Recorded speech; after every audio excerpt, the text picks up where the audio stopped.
The water here is real bad, and we have to bring the water from the city. I mean, the closest place is 29 pounds, 50 miles. Barstow is 80. So we bring our own water, and we do as much as we can. We take care of the water because we're in the desert, but Amboy unfortunately have no good water. It's salty water, and hopefully one day we raise enough money to get a system in the back so we can get good water for this place and we can get all this Amboy back to life. It's just like a different way to live, and you got to prepare. If you don't prepare, you won't make it. Because you can't run out of anything. Town's 70 miles away. Plan.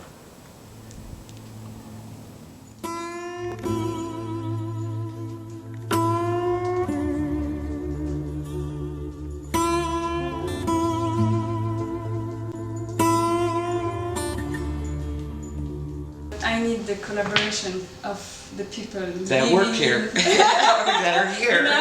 Because I will be in Switzerland. So I wanted to ask you if you would agree to put one drop of blue ink when there is a rain in Amboy. Okay, sure. Yeah? Yes. Oh, absolutely, I would Thank do you that. very That's much. beautiful. Thank you. And there is also a place, if you want to write stories regarding the rain in Amboy, everything is open. You can write, I don't know if you want to write the people who If are it in rained Amboy, if it rained for 4 hours. Yeah, exactly. If it's very strong or not, or everything. It's almost like what we report to the weather Yeah, it's guy, a kind. because we do that too. We measure our rain. Yeah. And is it? So I've seen something in metal. In the back. Yeah. In the back, all the way in the back, there's a. Did you see that? Yes, we have to. When it rains, we have to go out and we have to measure it. You do and that. That's what we do. excellent. And then we have to call and tell them. And the same day you have to call? Or Yes. The day after? The day in the morning after. We have to call by 8 o'clock every morning. So if it rained last night, then I would go out or whoever, and you have to measure it. And it has a stick and everything, and then you tell them. Oh, excellent. What do you think about Amboy? How do you feel here? Oh, it's nice and quiet. And you got a nice train that comes by throughout the day and night, and it's good. I can always sleep good near a train. Do you miss water? Water? Yeah, because it's very dry here. Yeah, well, you gotta have water in your fridge. Oh yeah, sure. So if you don't have water in your fridge, you're gonna be walking down the street trying to find someone with water.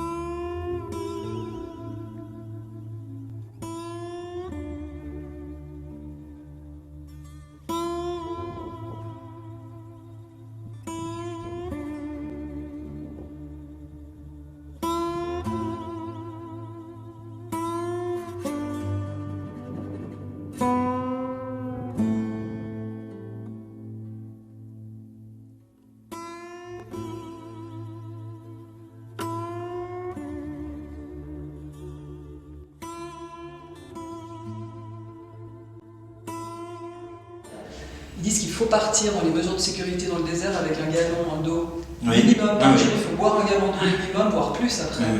Mais les premiers jours, on est passé, quand Séverin et les garçons sont venus me chercher à l'aéroport, on est allé directement 4 jours à la vallée de la mort. Alors il faisait, je crois, quasi 50 à l'ombre. Enfin, moi, c'est les plus grosses chaleurs que j'ai vécues. Et là, on avait vraiment des bidons d'eau. Je sais pas, on était à presque entre 6 et 8 litres d'eau par jour. Sans faire grand chose. Donc j'imagine si on produit un effort par-dessus à 45 degrés ou à 50, c'est bon, on double. C'est sûr. Avec tout ce qu'on élimine. C'est hallucinant, t'as l'impression que tout est beau, quoi. Chaque pierre, chaque bois,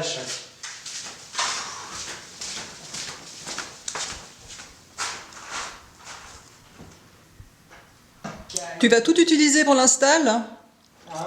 Tu vas tout utiliser pour l'installation? Ouais. Ça va tout aller dans le chariot Walmart. Ça va s'appeler Rédemption d'un chariot à commission de Walmart. Ah, c'est grand. Ça serait parfait. Les niveaux,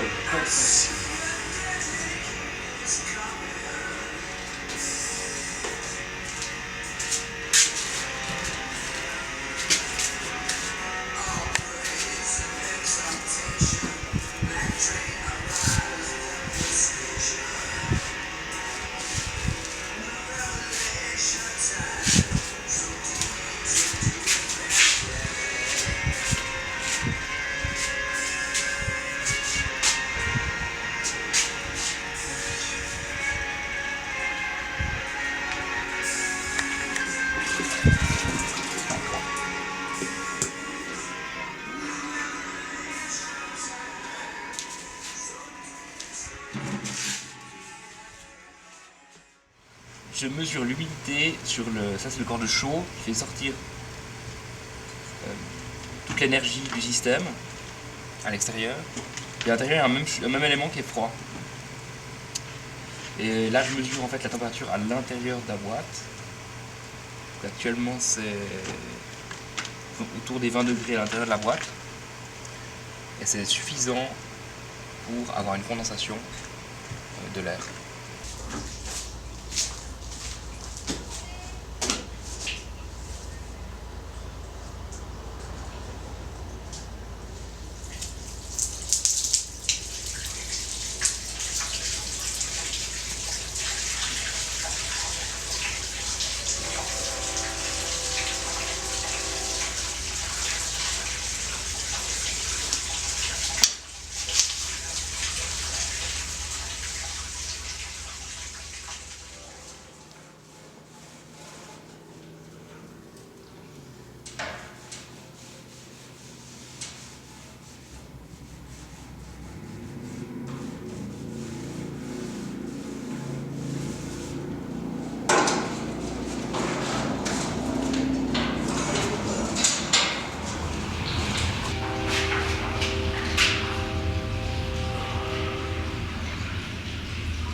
que Nestlé a pour embouteiller l'eau Arrowhead. C'est un permis qui est échu depuis 1988 et il paye $500 par année de taxes. Et puis en gros, il renvoie le service des forêts à son incapacité à faire suivre les dossiers, qu'eux, ils sont tout à fait réglo. Ouais, je sais plus, il y a des chiffres quelque part. $500 par année pour avoir le droit de pomper dans une réserve naturelle. Et ils se font je ne sais plus combien de millions par année sur l'eau qui leur coûte $500. Bon business, Nestlé. Override. Tac.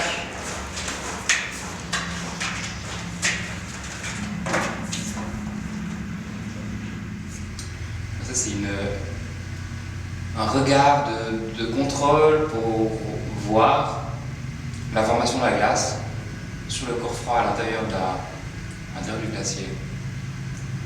On peut glisser son œil et voir l'apparition des cristaux. Alors, on vient d'allumer, donc on ne voit pas encore grand chose, mais d'ici 2 ou 3 heures, ça devrait commencer.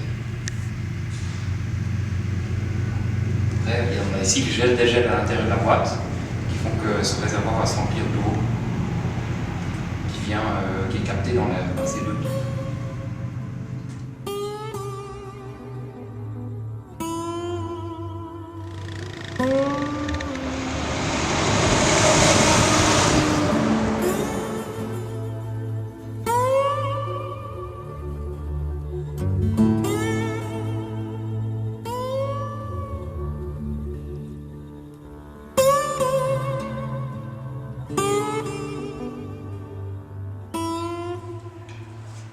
Donc c'est une expérience unique. C'est une expérience unique, voilà. Ah, donc j'ai la chance d'être là aujourd'hui. Exactement. Magnifique. Mais est-ce que vous aviez l'idée de ce projet au départ ou bien ça vous Non, au départ on a dit, très simplement en fait on s'est dit, on va explorer la question de l'eau à Amboy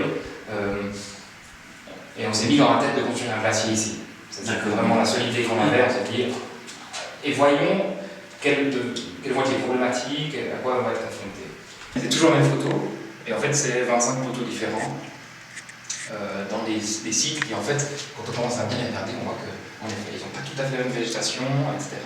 On voit justement qu'il y a des endroits qui sont... Les distances entre les plantes ne sont pas les mêmes, on a probablement un petit peu plus d'eau, plus d'humidité, etc., etc. Et évidemment le sang, plusieurs pains. Donc là, on a un dessin qui représente les aquifères, enfin les eaux souterraines de la région, donc en relation à Amboy. Et donc on a deux aquifères, le Moravi River Groundwater Basin, celui-ci. Donc là, on a encore la rivière, et puis c'est les eaux souterraines en fait qui correspondent à ce bassin souterrain. Oui, Et puis un autre aquifère s'appelle le Morongo Groundwater Basin, celui-ci. Et en Boy, on est en dehors de ces régions, de ces nappes phréatiques en fait. Ouais. Donc, et puis ça c'est plutôt pour la situation actuelle. Et le passé, ça ce sont les anciens lacs et anciennes rivières à la fin du Pléistocène qui existaient ici. Donc encore une fois, on retrouve Amboy, l'emplacement d'Amboy, avec un ancien lac à la fin du Pléistocène qui maintenant est le lac Salé qui est en face en fait. Comment est-ce qu'on peut vivre et survivre dans un espace qui est aride, qui est austère et qui n'est pas fait pour l'homme de prime abord. Et je pensais à ces techniques de survie, et une de celles-ci, c'est effectivement de boire son urine. Après, moi-même, j'ai bu mon urine dans le passé, donc j'ai pratiqué cette technique, je me suis intéressée. Et là, je me suis dit, bon, je vais la recycler au fait. Alors, depuis le premier jour où je suis arrivée, j'ai recyclé mon urine, et je voulais voir aussi qu'est-ce qu'on pouvait boire comme eau. Alors, je ne savais pas du tout. Oui. Il se trouve qu'aux États-Unis, et particulièrement ici, on purifie l'eau. Ce qu'on ne fait pas chez nous, parce qu'on a l'eau qui coule de toutes les sources, de toutes les montagnes. Donc ici, on purifie l'eau énormément. Et après, il y a toute une mythologie qu'on trouve d'ailleurs sur les étiquettes aussi des bouteilles. Alors il y a pléthore de marques. Celles qui épuisent les ressources comme Nestlé, celles qui font beaucoup de business sur les ressources vitales, et notamment l'eau, c'en est une. Il y a toujours des petites histoires et des mythologies qui se racontent même sur les étiquettes de ces marques. L'urine, c'est pas un déchet, c'est quand même 95% d'eau. Plus ensuite tout un cycle de vitamines, de protéines et tout ce que le corps en fait, ne digère pas, il évacue dans les urines. Et après je me suis dit, bon bah voilà, j'ai appelé mon travail Recycle Me, parce que l'idée c'est de boire. Bon, je n'ai pas bu mon urine, parce que l'idée c'est quand même esthétiquement de la pouvoir la montrer. C'est pour ça que je suis partie sur l'idée des bouteilles. Donc j'ai noté, j'ai fait un tableau, j'ai fait un journal chaque jour de la quantité de liquide que je buvais. Alors j'ai scrupuleusement marqué, c'était des bouteilles d'eau, c'était des tasses de thé, des verres de soda, de jus d'orange, tout ce que je buvais tous les jours. La quantité donc en litres, et ensuite ce que j'urinais.